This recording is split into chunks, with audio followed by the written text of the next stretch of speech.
In the world of true crime, some stories seem stranger than fiction. This one starts in Texas in the early 2000s, where a woman who seemed to have it all, success, money, and a family, lost everything in a single night of obsession and rage.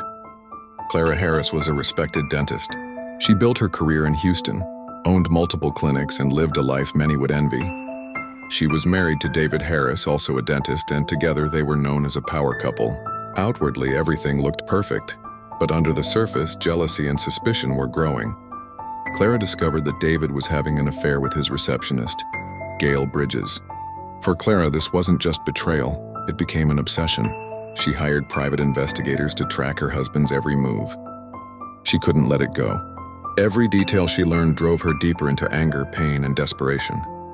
On July 24, 2002, the breaking point came. Clara and David had just renewed their wedding vows in an attempt to repair their marriage.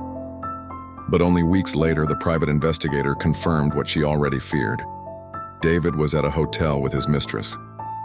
Clara drove to the Nassau Bay Hilton, her stepdaughter Lindsay in the car beside her. What she saw fueled her rage. David was with Gail in the parking lot. Witnesses said Clara shouted at them before the confrontation turned deadly. In an act that shocked the nation, Clara got into her Mercedes-Benz and ran David over. Not once but multiple times, circling the lot as if she couldn't stop herself. Lindsay, just 16 years old, was trapped in the car, watching as her stepmother killed her father in front of her. The case immediately made headlines.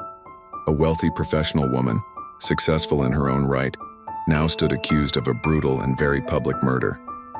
Her defense argued that it wasn't planned, that Clara was temporarily insane, blinded by betrayal and heartbreak.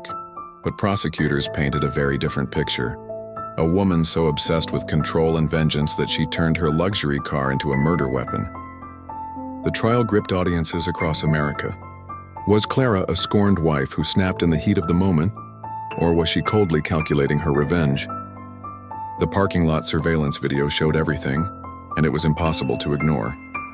In 2003, the jury delivered its verdict, guilty of murder.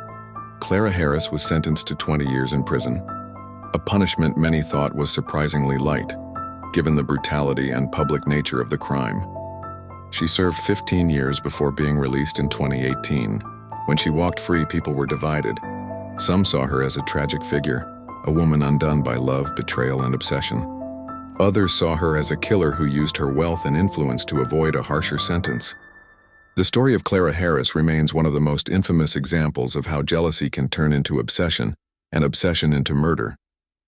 A reminder that sometimes the line between love and hate isn't just thin,